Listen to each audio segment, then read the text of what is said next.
Welcome to the World United. Welcome to the World United.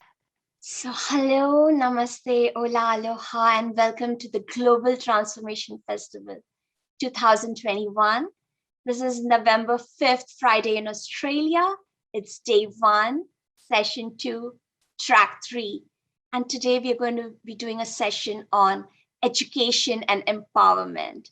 I welcome all our speakers, Maria Pellicano, LK Tommy, Coach Carol, and Tammy Horton.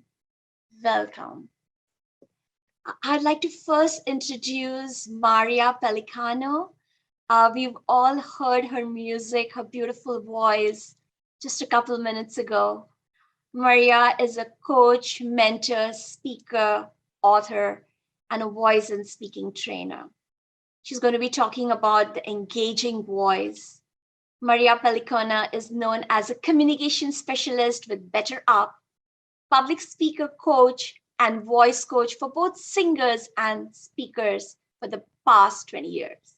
She's been empowering people to present on platforms with confidence, competency, and certainty by tweaking the voice, the mindset, and the message to powerfully communicate with influence, delivering public speaking training and voice coaching to both business and personal clients. She's written and published The Art of Powerful Communication, Aligning Your Mindset, Message, and Voice. Recently, she delivered the Engaging Voice training to VCAT staff and members, 120 customer service officers at Trivago in Germany, and Nissan Doha, helping them use their voices powerfully. She's a singing teacher and singer, and has published and written 20 original songs and produced 3 albums: Breathe, Your Voice, Shine. Regarding her credentials, she's a professional certified coach with ICF and currently working towards MCC accreditation and completing a diploma in holistic counseling. She's an accredited consultant with EDISC, Emotional Intelligence, Genos International, and Integrative 9 Enneagram, and a meditation trainer with Gorel Foundation, Melbourne. She's currently completing a diploma in holistic counseling, where she's developing a creative workshop for helping speakers and singers communicate with meaningful, verbal, and nonverbal expression through meditation, poetry, music, chanting, and speaking or singing with stage presence. Over to you, Maria Pellicano. Welcome. Welcome. Can you hear me well? Is this okay? Perfectly. I've just put my earpods. Okay, great. Thank you so much. Gee, that introduction felt good. Hearing somebody else use their voice to announce somebody else. And today I'm here to talk about the engaging voice, and I think the ability we have for each other to do something like what we just heard, announce somebody else. And that to me was like, wow, I feel good about that, because you don't realize, what your calling is, because you're just so busy doing the work. I'm just busy doing the work, and I'm busy using my voice to help so many people that I'm going to share some ideas with you all today, that I'm so excited about my work because it empowers other people's voice. So the voice is the organ of the soul. And so wherever your soul is, where your voice is. And what's important is that we are aware of how we are on the inside, so then we can be aware of how we show up on the outside. And so what I've learned as a singing teacher, first and foremost, is that voice is the soul. It is your intention and your purpose in life, and that's very important. But when you give up on yourself, your voice gives up on you too. And often people aren't influenced because your presence is diminishing. Even though it's there, you're not believing in your presence. So today I want to go through 3 things that I believe is very, very important when it comes to being engaging, and engaging to that creativity of our voice. And being an influence to others, and first and foremost, an influence for ourselves, that we're excited about who we are as humans, as people, our purpose, our calling, that we're aware of what our calling is in life and that we can step up to it. So a lot of times we're not yet sure about that. We're kind of like doubting ourselves. And when we doubt ourselves, even if it's a little thing that you do, you doubt the capacity of your voice influencing other people.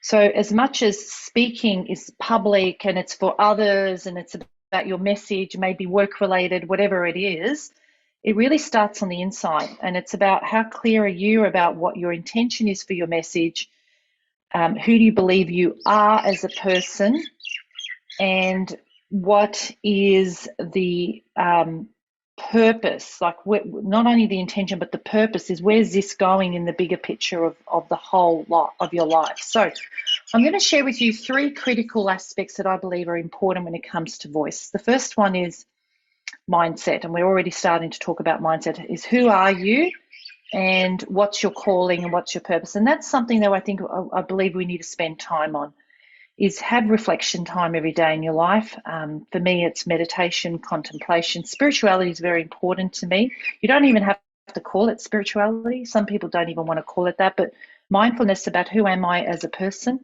having quiet time with yourself, spending time alone. Often people don't like spending time alone. I went away on the weekend to Ocean Grove, that beach. See that picture behind me? I went there and I woke up in the morning. I thought, if I feel like it, I'm going to go.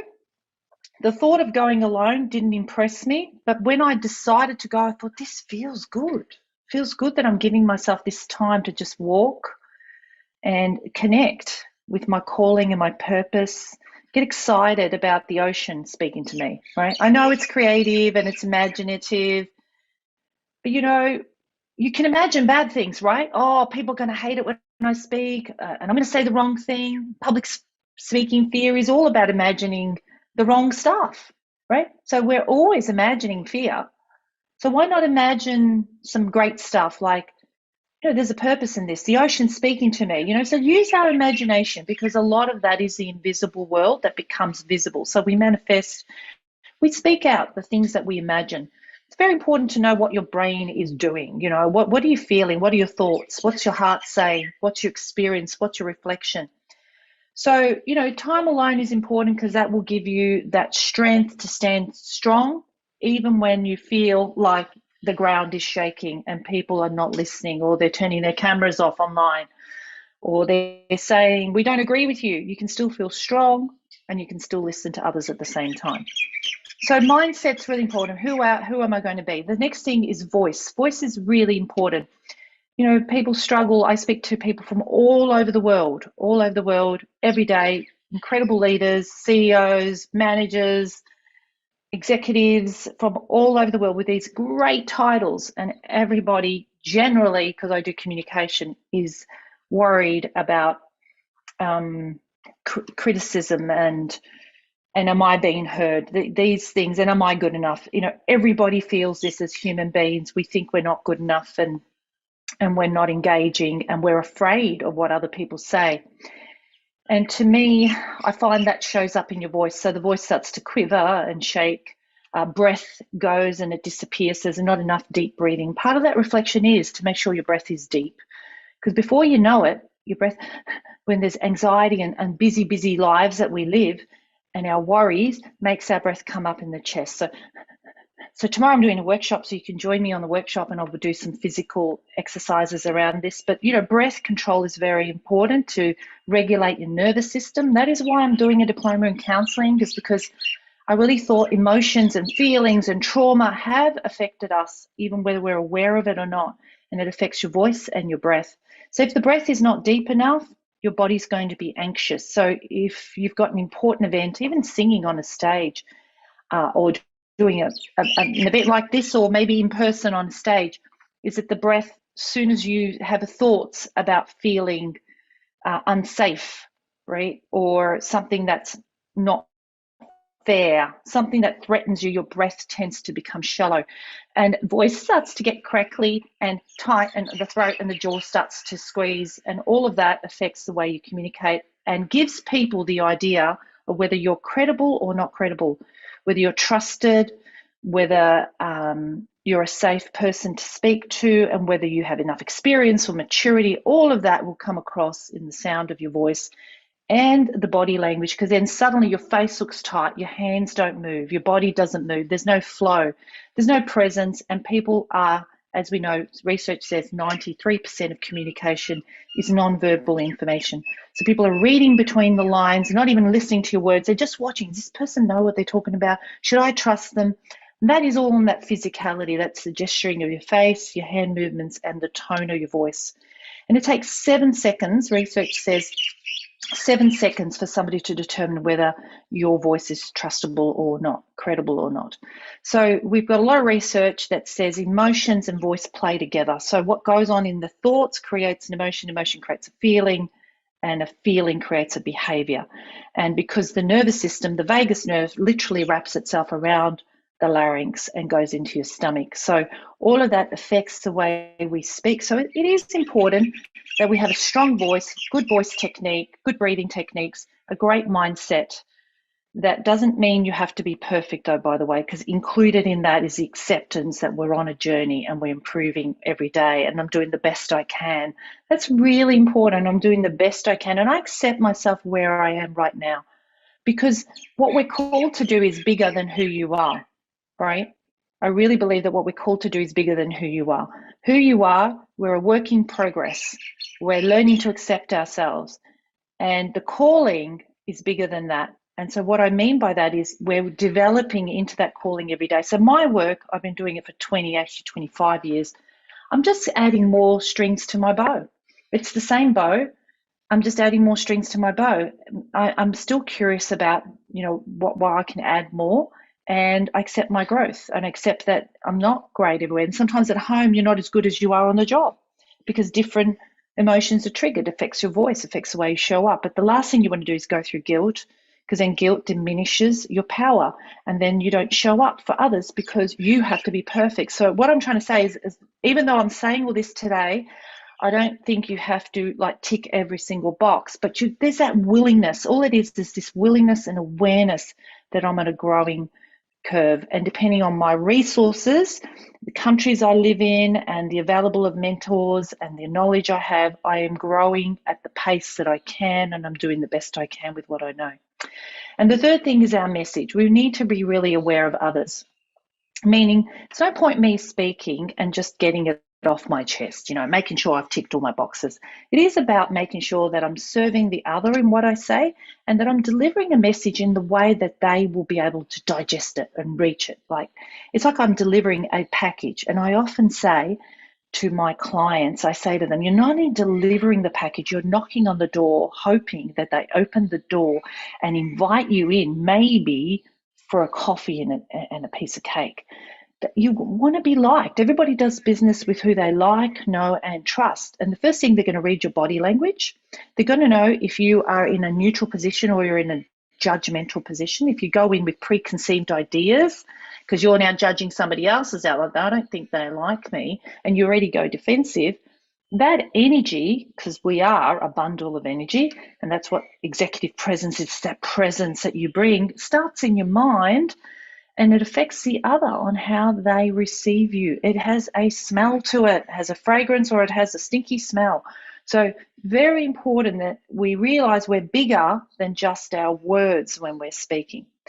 So messaging is important. What we want to do is make sure that the person who's receiving that message knows that we care about them, we understand their needs, and we understand their feelings, and we're languaging things in a way that they can receive it, and that we know them, and we're going to do what we need to do to package it in a way that they can receive it. We look at their hand size, for example. I described the analogy of throwing the ball to somebody and waiting for them to catch it, and then they need to throw it back to them.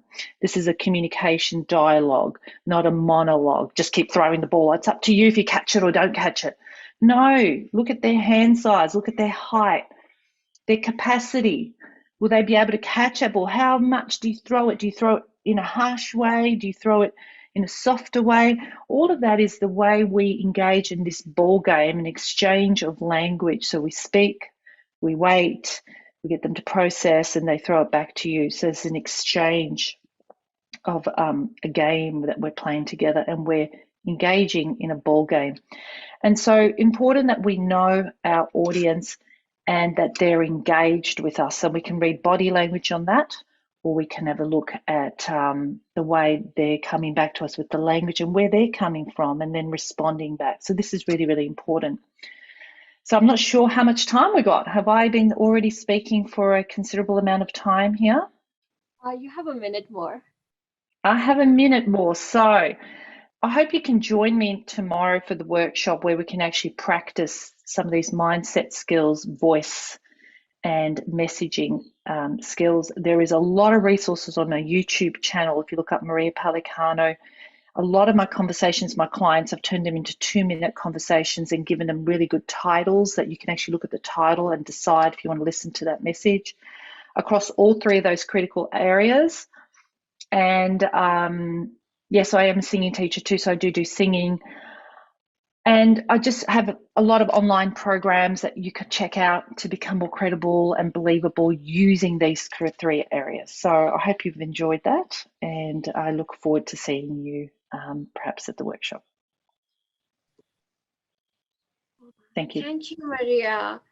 Thank you for educating us. You know, as I was listening to you, I was becoming more aware that we are communicating all the time, whether we are doing it consciously or unconsciously. Like we are communicating, and our voice, our body language is reflecting everything that's going on inside and how we are perceiving the outside. I want to go deeper into conversation with you probably during the panel, but Sure. thank you so much for this education. Thank you. Thank you.